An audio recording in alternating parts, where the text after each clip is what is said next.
Hello and welcome guys, स्वागत है आपका हमारे यूट्यूब चैनल स्टडी स्क्वायर पे। आज से हम यूनिट 3 को स्टार्ट करने वाले हैं जिसका नाम है database management system in advance.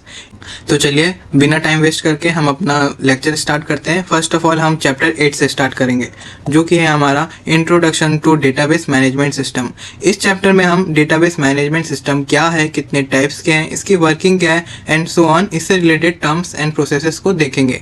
तो चलो इसको स्टार्ट करते हैं। ये जो डेटाबेस मैनेजमेंट सिस्टम है उसकी अगर मैं इंट्रो की बात करूं तो ये जो डेटाबेस है आप नाम से भी आइडिया लगा ही सकते हो ये एक्चुअली है क्या। ये बेसिकली एक ग्रुप ऑफ डेटा कलेक्शन है जिसको हम डेटाबेस कहते हैं। अदरवाइज आप स्क्रीन में भी देख सकते हो जो हमारा डेटाबेस है वो basically large amount of data होता है, ये आप आइडिया रखना। और इसकी नीड यही होती है कि जब हम कोई भी डेटा एंट्री करते हैं वो अलग अलग जगह पर नहीं कर सकते। ऐसा नहीं कि हम एक स्टूडेंट का डेटा एक कंप्यूटर में सेव करें, दूसरे का दूसरे कंप्यूटर में and so on.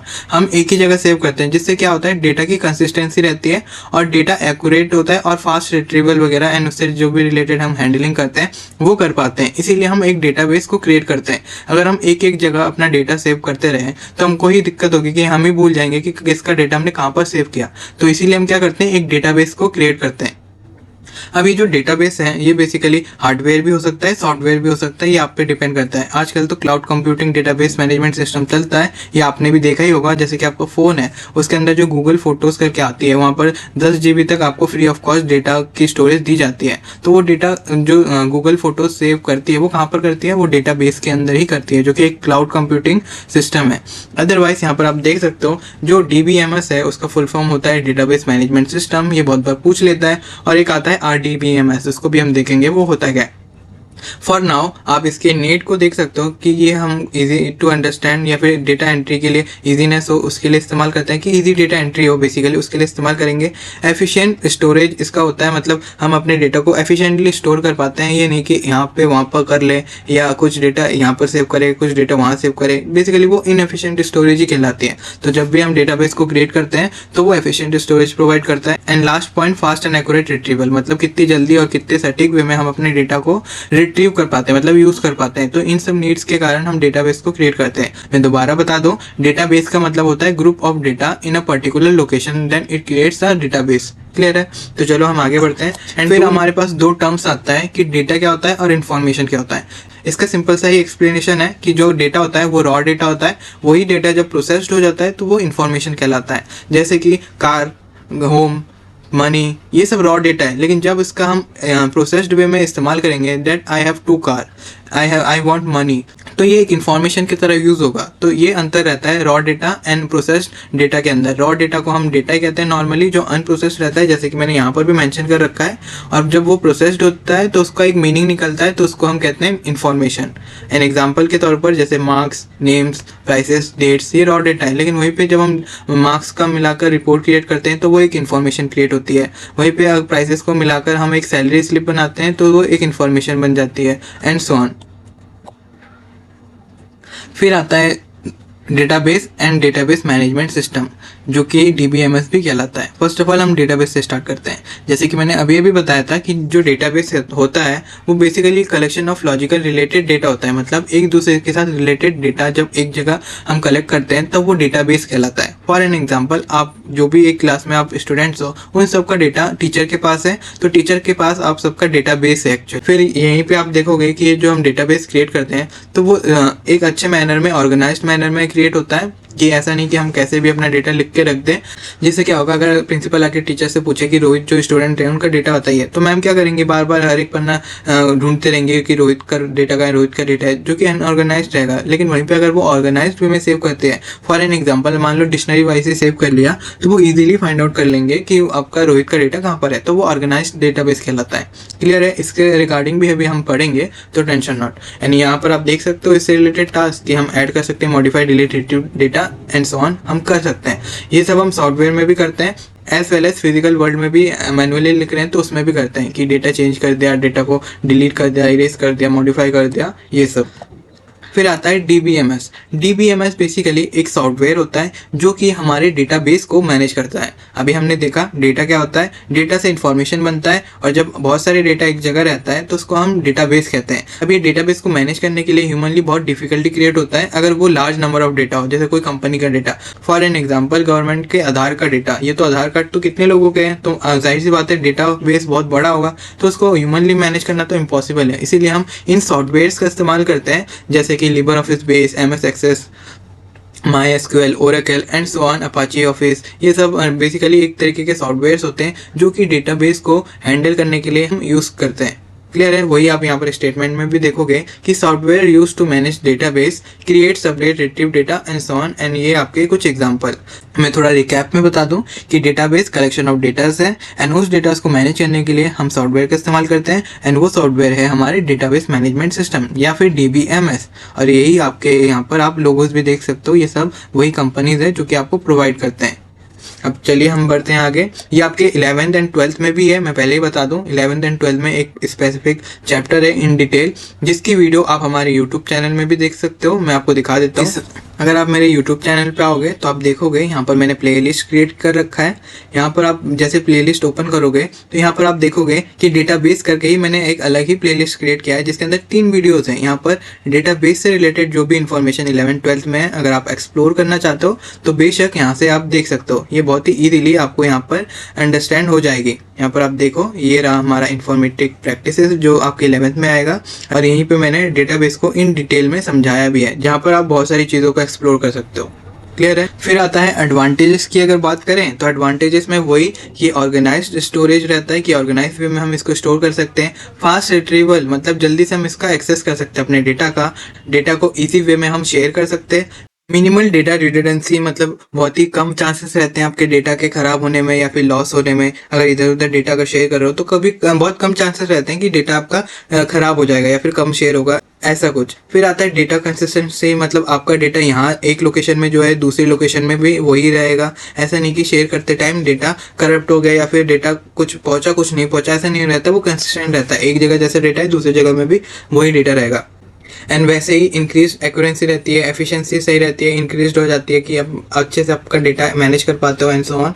Data validity रहती है, सिक्योरिटी, मतलब ये एक फीचर भी प्रोवाइड करता है लॉकिंग का, जिसको हम सिक्योरिटी कहते हैं। तो ये सारे और भी फीचर्स हैं जो ये आपको प्रोवाइड करता है DBMS सॉफ्टवेयर। इसको आप देखोगे 11th में, लेकिन 10th में जो एज पर योर सिलेबस है वो थोड़ा ही है इन जनरल, जो कि रिक्वायर्ड भी है। अगर आप अभी स्किप करोगे तो 11th में थोड़ी डिफिकल्टी भी आएगी, तो अभी आप समझो बहुत ही ईजी से ही है, आपको इजीली समझ में भी आ जाएगा।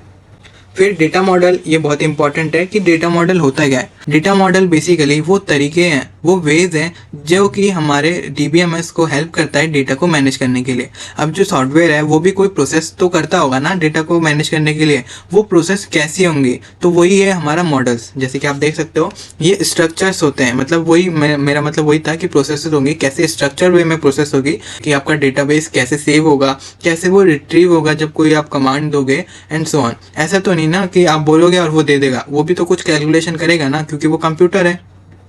तो वो कंप्यूटर कैसा स्ट्रक्चर्ड होगा, उसकी प्रोग्रामिंग कैसे स्ट्रक्चर्ड होगी, वो होता है हमारा डेटा मॉडल। डेटा मॉडल के यहाँ पर 3 टाइप्स गिवन है, hierarchy, network and rational model. Rational model बहुत इंपॉर्टेंट है, मैं पहले ही बता दूं, एंड ये भी इंपॉर्टेंट है, तो चलो एक एक करके हम देख लेते हैं। फर्स्ट आता है हमारा हायरार्की मॉडल। हायरार्की मॉडल में आप देख सकते हो ऐसी हायरार्की बनती है, जैसे पहला आपका कुछ आएगा, then so on, then so on, then so on, levels बनते हैं। जैसे फूड हायरार्की होती है ना, वैसे ही हायरार्की मॉडल भी होता है, जहाँ पर एक डेटा दूसरे से लिंक रहता है एज पर द रिक्वायरमेंट, की एक ब्रांच हो गया, दूसरा ब्रांच हो गया, तीसरा ब्रांच हो गया, जैसे कि ट्री लाइक स्ट्रक्चर ही बन जाता है, जैसे कि आप फिगर में भी देख सकते हो।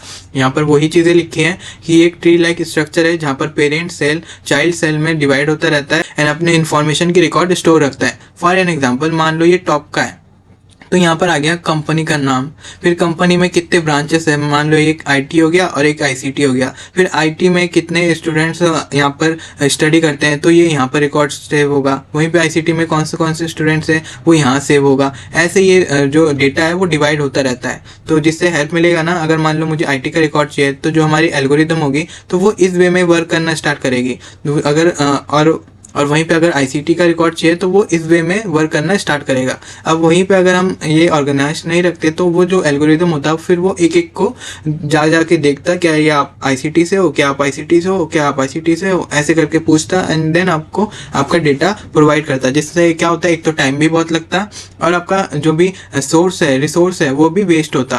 तो इसीलिए हम मॉडल्स का इस्तेमाल करते हैं जिससे हमारा जो डेटा है वो वेल ऑर्गेनाइज्ड कहीं पे हम स्टोर एंड रिट्रीव कर पाते हैं।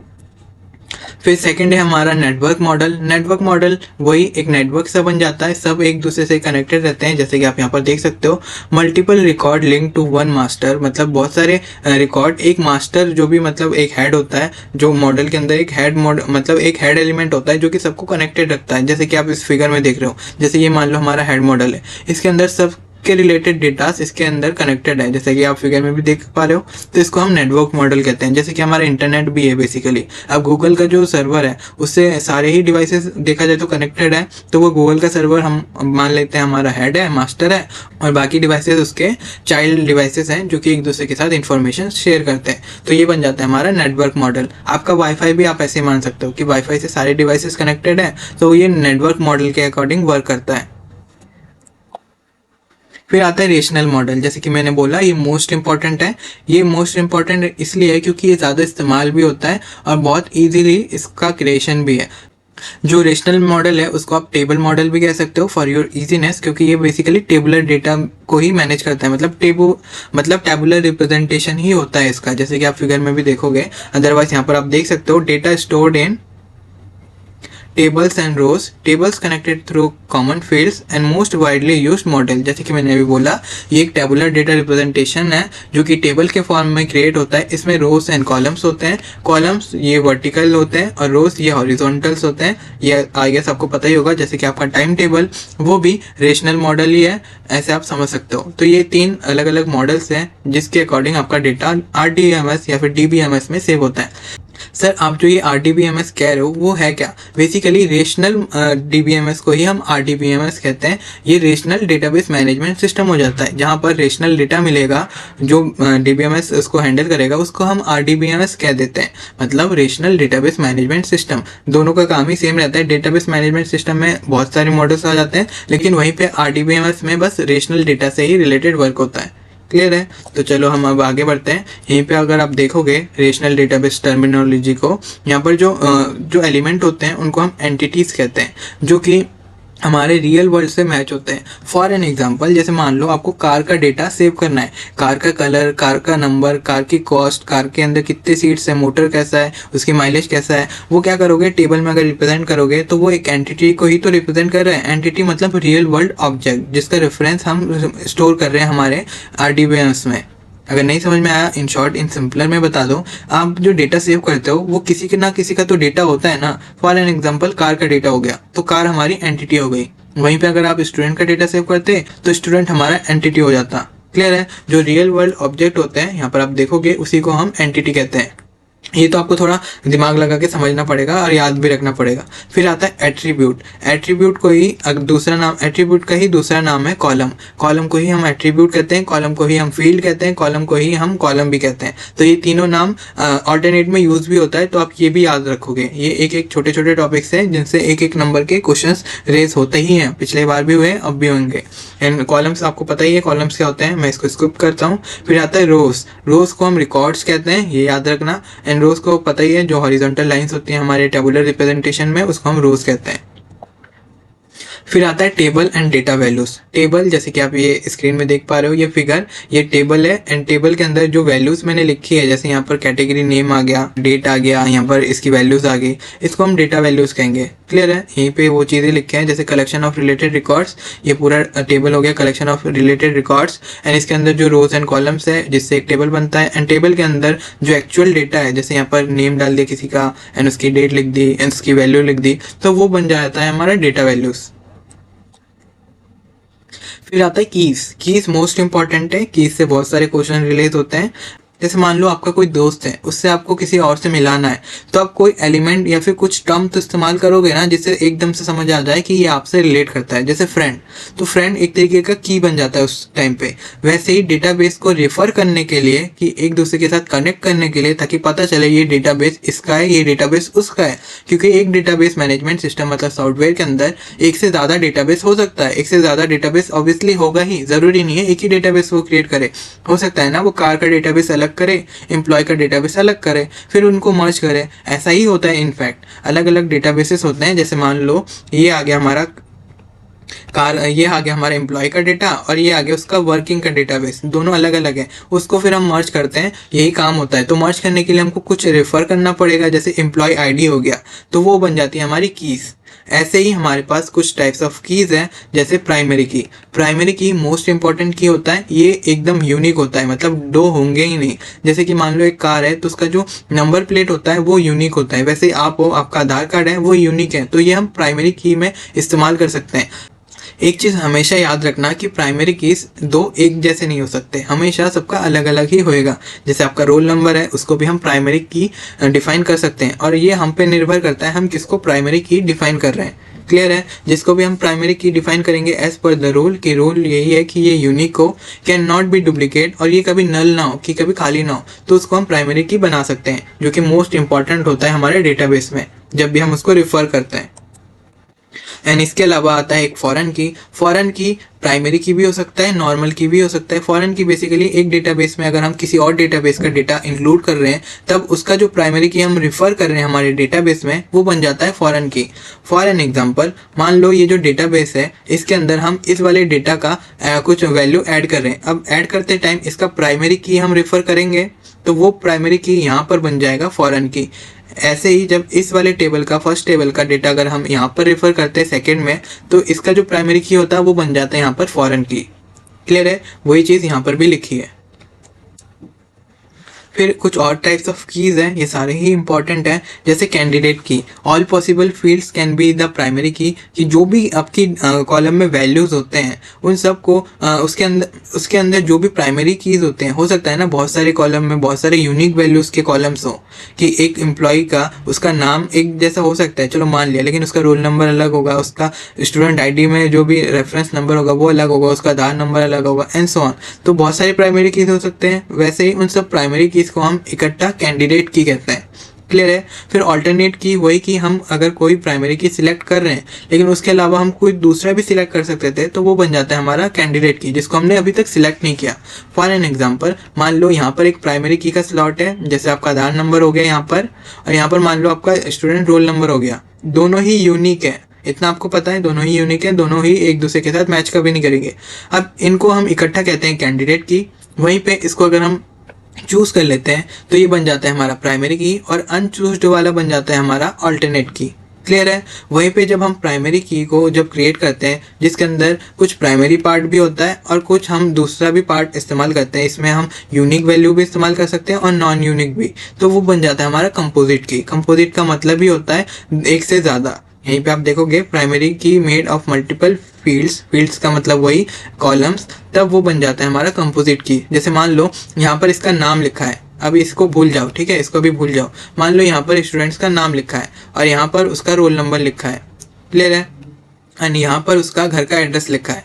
अब मान लो, अज्यूम कर लो कि इनमें से कोई सा भी एक लौता इंडिविजुअली प्राइमरी की नहीं है, सभी एक दूसरे के साथ मैच कर रहे हैं। मान लो, अभी के लिए बस मान लो, तो हम क्या कर सकते हैं, प्राइमरी की बनाने के लिए इन दोनों का या फिर इन तीनों का इस्तेमाल कर सकते हैं। तो क्या होगा, एक ऐसा वैल्यू मिल जाएगा जो किसी के साथ मैच नहीं करेगा। जैसे आपका रोल नंबर और आपका घर का एड्रेस मैं बना लिया, तो क्या होगा, ऐसी यूनिक की बन जाएगी जो किसी और के साथ मैच नहीं होगी, तो उसको हम कंपोजिट की कहते हैं।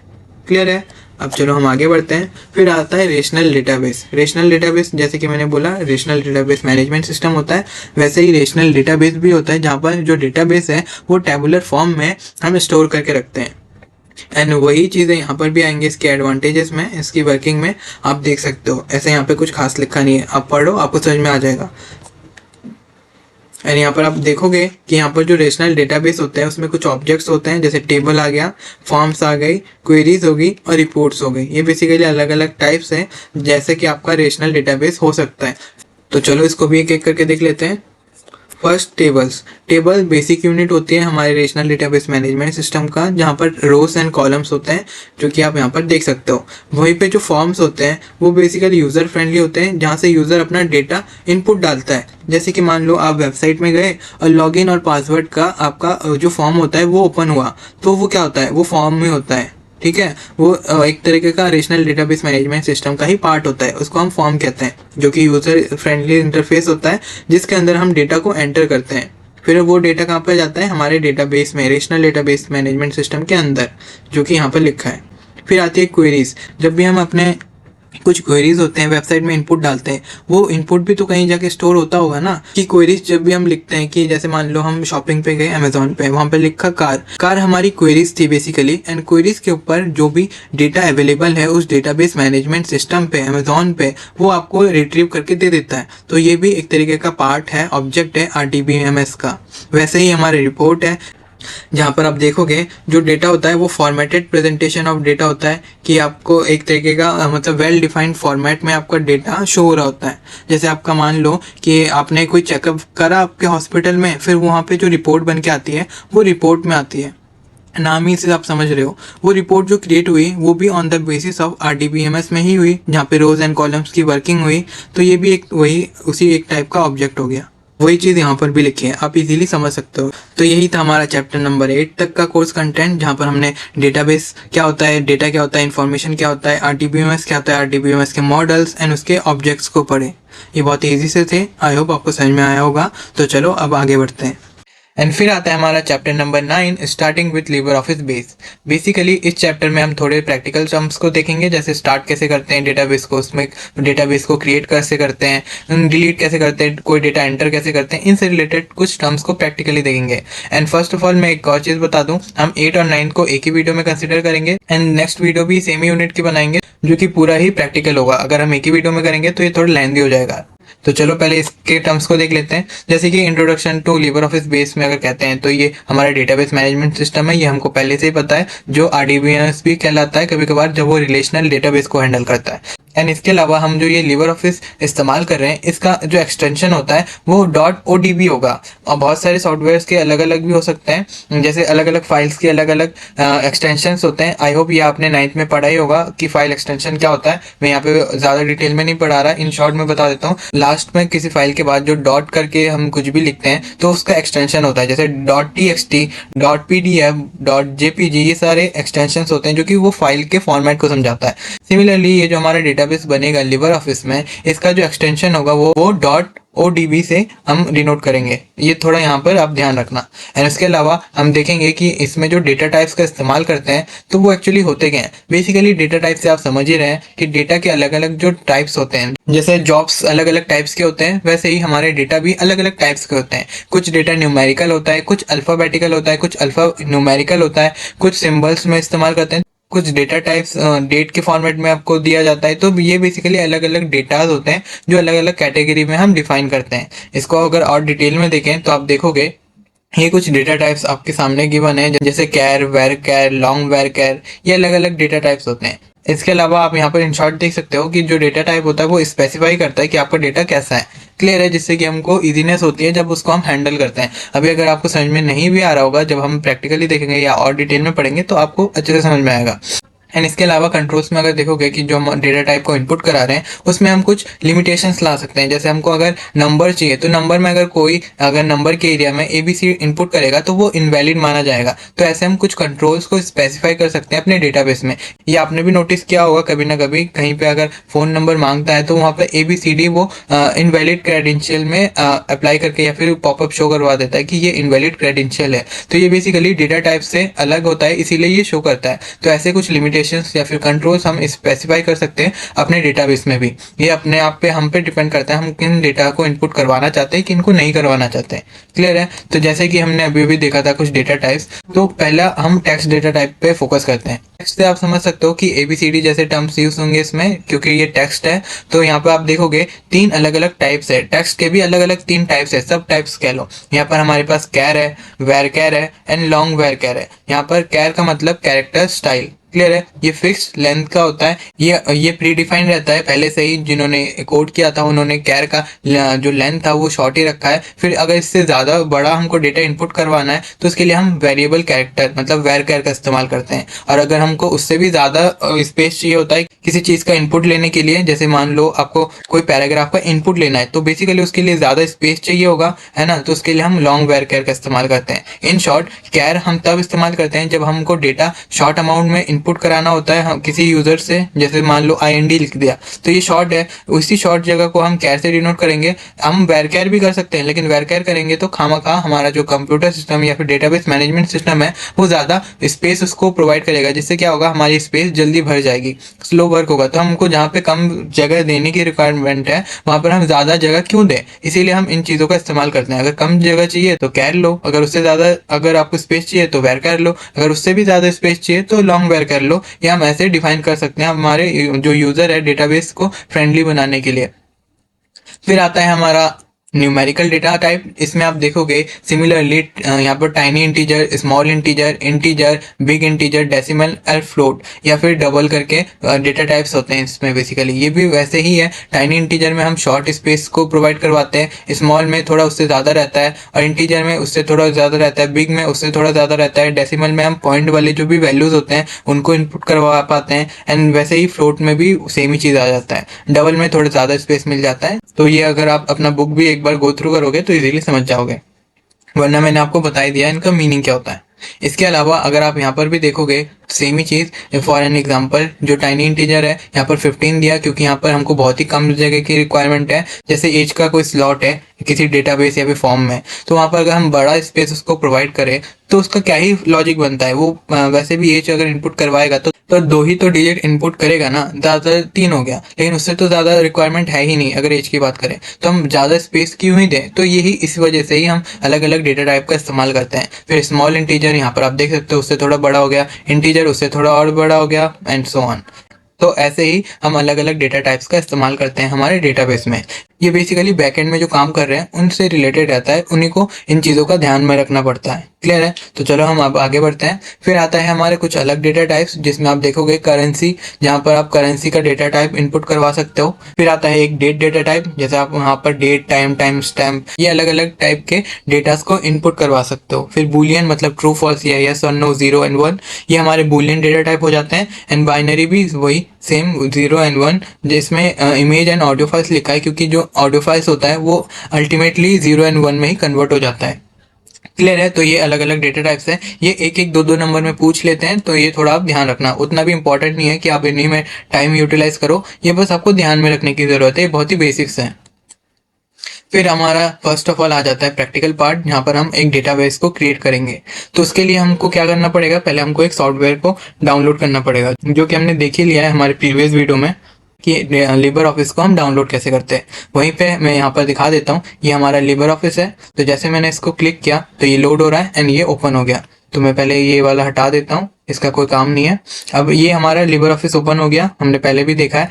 एंड यहीं पे देखोगे हमने राइटर को देख लिया था, कैल्क को देख लिया था। अब यहाँ पर आता है हमारा डेटाबेस, यहाँ पर आप देख सकते हो बेस डेटाबेस करके लिखा हुआ है। तो जैसे इसको हम क्लिक करेंगे ये ओपन हो जाएगा। इसमें एक चीज़ आपको ध्यान में रखने की रिक्वायरमेंट है कि यहाँ पर क्रिएट डेटाबेस भी है, ओपन एन एग्जिस्टिंग डेटाबेस भी है and connect to an existing database भी है। ये एज पर आवर नीड हम इसको क्रिएट या फिर ओपन करते हैं बेसिकली। क्लियर?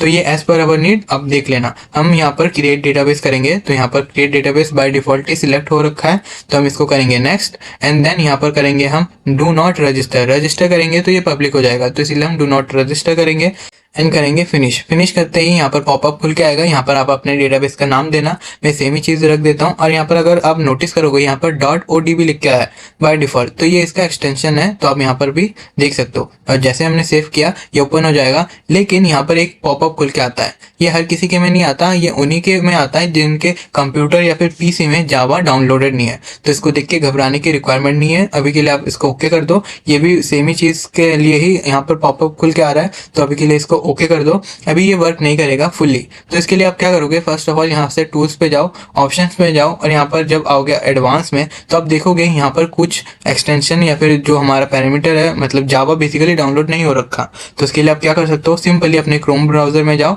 और जावा को इंस्टॉल कर लो। उसके लिए आपको क्रोम ब्राउजर में जाना है एंड यहाँ पर लिखना है JRE डाउनलोड।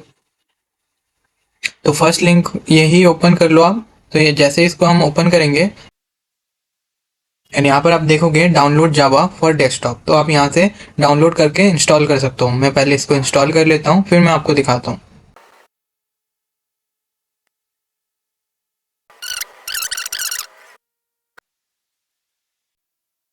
तो आप जैसे अब यहाँ पर देखोगे इंस्टॉल होने के बाद यहाँ पर ओरेकल कॉर्पोरेशन लिख के आ चुका है। तो आप देख सकते हो ओरेकल कॉर्पोरेशन लिख के आ रहा है, मतलब हमारा जो जावा है वो सिस्टमेटिकली इंस्टॉल हो चुका है। तो फॉर एन एग्जांपल, अब अगर हम इसको एक्सेस करना चाहेंगे तो इसको हम विदाउट हेजिटेशन या फिर विदाउट एनी एरर इसका इस्तेमाल कर पाएंगे। इसको आपको दिखाने के लिए मैं इसको पहले इसको क्लोज कर देता हूँ। तो मैं इसको कर देता हूँ क्लोज एंड यहाँ से मैं इसको दोबारा जैसे ही ओपन करूँगा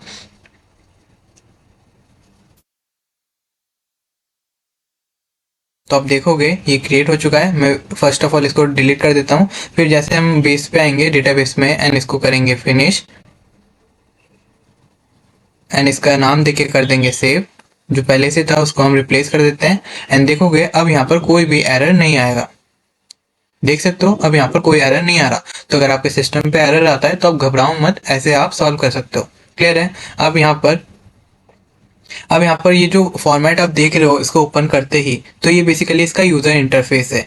हमने इसके पहले ही चैप्टर 8 में देख ही लिया था। यहाँ पर tables, queries, forms and reports करके इसके एट्रीब्यूट्स आते हैं। क्लियर है? तो आप यहाँ पर देख सकते हो जो भी हमने देखा था ना चैप्टर 8 में, तो जस्ट 2 मिनट पहले ही, तो यही वो चीज़ें थी। यहाँ पर आप टेबल का इस्तेमाल करोगे क्रिएट करने के लिए, तो आप इस सेक्शन में आकर टेबल से रिलेटेड काम कर पाओगे। क्वेरीज का काम करना है तो क्वेरीज यहाँ पर आ जाएगी, रिपोर्ट एंड फॉर्म वो यहाँ पर आप इजीली कर सकते हो एंड यही आपका इंटरफेस है। यहाँ पर भी वही चीज़ लिखा है कि कंट्रोल O करोगे तो ओपन डेटाबेस होगा। ये नॉर्मल से ही टर्म्स है जो हमने राइटर में भी कैल्क में भी किया था, वही चीज़ है यहाँ पर। फिर बात आता है यूज़र इंटरफेस का। यूज़र इंटरफेस में आ जाता है हमारा title bar, menu bar, standard tool bar, status bar, database pane, जो कि बेसिकली यही सब है। ऊपर टूल बार हमारा आ जाता है, मेनू बार आ जाता है, डेटाबेस का पेन आ जाता है। ये ज़्यादा कॉम्प्लिकेटेड यूज़र इंटरफेस है नहीं जो आप समझ नहीं सको। ये बेसिकली इजी ही फॉर्मेट है, आप समझ सकते हो। फिर हम आ जाते हैं क्रिएट कैसे करें। तो क्रिएट करने के लिए हमारे पास 2 मेथड्स अवेलेबल होते हैं। एक होता है यूजिंग टेबल विजार्ड और एक होता है यूजिंग डिज़ाइन व्यू। हम डिज़ाइन व्यू में भी जाके क्रिएट कर सकते हैं और हम टेबल विजार्ड में भी जाके अपना डेटाबेस का जो टेबल है उसको क्रिएट कर सकते हैं। टेबल विजार्ड के ये स्टेप्स गिवन है कि पहले आप सैम्पल टेबल को सिलेक्ट करो, अपने फील्ड्स को सिलेक्ट करो, डेटा टाइप्स दो, प्राइमरी की असाइन करो और फिनिश करने के बाद आपका जो टेबल है वो क्रिएट हो जाएगा, जो कि आप वहाँ पर देख पाओगे क्रिएट होने के बाद। और डेटा एंटर करने के लिए आप डेटा शीट व्यू में जाके अपना डेटा एंटर कर सकते हो। एंड यहाँ पर आप देख सकते हो create table in design view and use wizard to create an table. हम विजार्ड का इस्तेमाल करेंगे। क्लिक करने के बाद ये आपके पास ये आपका पॉपअप ओपन हो जाएगा। तो यहाँ पर आप अपने अकॉर्डिंग अपने स्पेसिफिकेशन जो भी आपको चाहिए वो आप यहाँ पर एंटर कर सकते हो। मैं यहाँ पर पर्सनल कर देता हूँ। पर्सनल में आपको क्या चाहिए, आप यहाँ पर फील्ड्स का तो मतलब पता है ना आपको, फील्ड्स का मतलब रोज होता है जो कि हमने देख लिया था। तो आप यहाँ पर देख सकते हो ये अवेलेबल फील्ड्स है। अदरवाइज आप यहाँ पर और भी थोड़े फॉर्मेट्स आप अपने अकॉर्डिंग यहाँ से चूज कर सकते हो। फॉर एन एग्जाम्पल हम मान लो हम करेंगे एक फॉर एन एग्जाम्पल मान लो हम एक ऑथर का एक डेटा जो भी टेबल बनता है उसका चूज कर लेते हैं। मतलब जो हमारा सैम्पल डेटा टेबल है वो बेसिकली ऑथर के अकॉर्डिंग करेंगे। तो उसमें आ जाते हैं हमारे ऑथर की आईडी। तो जैसे इसको एरो इस साइड करेंगे तो हमारा टेबल में ऑथर आईडी शो होगा। फिर आता है फर्स्ट नेम, तो इसको भी हम फर्स्ट नेम कर देते हैं, फर्स्ट नेम भी चाहिए हमको। फिर आता है date of birth, date of birth भी यहाँ पर हम ऐड कर देते हैं। एंड इसके अलावा लास्ट नेम की हमको रिक्वायरमेंट नहीं है, छोड़ो। और एक नोट का यहाँ पर हम डाल देते हैं। तो बेसिकली हमको 4 फील्ड्स चाहिए रहेगा। तो हमने क्या करा, यहाँ से 4 फील्ड को सिलेक्ट कर लिया। एंड देन हम अपने फील्ड्स के डेटा टाइप को असाइन करेंगे। तो इसके लिए हम सेकंड ऑप्शन में आ जाते हैं। यहाँ पर जैसे ऑथर आईडी है, ऑथर आईडी हमेशा क्या होगा, हमको कैसा ऑथर आईडी चाहिए, हम न्यूमेरिकल रखना चाहते हैं तो यहाँ पर हम इंटीजर ही रखेंगे। यहाँ पे ऑटोमेटिकली है भी इंटीजर। यहाँ पर ऑटो वैल्यू, नो वैल्यू, ये सब आप ऐसे ही छोड़ दो फिलहाल के लिए, इसमें आप कोई छेड़छाड़ी मत करो, ये बात की बात है। एंड ये जो टेक्स्ट है, फील्ड का जो नेम टाइप है, ये आप कितना बड़ा दे सकते हो, यहाँ पर आप उसके स्पेस को असाइन कर सकते हो। फिर यहाँ पर जो एंट्री रिक्वायर्ड है, मतलब अगर कोई अपना नाम नहीं डालेगा और आगे बढ़ जाए तो भी कोई फर्क नहीं पड़ेगा। अगर हम इसको यस कर देते हैं, बिना नाम कोई डाले आगे नहीं बढ़ पाएगा। तो ये बेसिकली ऐसे लिमिटेशंस जो कंट्रोल्स देखे थे ना, तो बेसिकली ये वही है। फिर डेट ऑफ बर्थ भी हम डाल सकते हैं, डेट ऑफ बर्थ मतलब डेट ऑफ डेथ है ये बेसिकली। एंड नोट्स के लिए भी हम यहाँ पर अपना वैरकर, यहाँ पर लॉन्ग वैरकर लिया है क्योंकि नोट में हम बेसिकली ज़्यादा ही लिखते हैं। एंड इसके बाद इसकी यहाँ पर स्पेसिंग दी गई है। एंड फील्ड एंट्री ये यस और नो, ये एज पर योर नीड आप कर सकते हो। फिर मोस्ट इंपॉर्टेंट आता है, हम अपने प्राइमरी की को सेट करना चाहते हैं। तो प्राइमरी की यहाँ पर ऑटोमेटिकली है, तो ऑटोमेटिकली भी हो सकता है, या फिर आप ऑटोमेटिक का ना करके आप अपने हिसाब से एक प्राइमरी की को सिलेक्ट कर सकते हो। तो डिफाइन यहाँ पर प्राइमरी की एस कॉम्बिनेशन करोगे तो आपको दो चीज़ों का ऐड करना पड़ेगा, दो चीज से ही आपका कॉम्बिनेशन की बनेगा। या फिर use an existing field as an primary key भी कर सकते हो।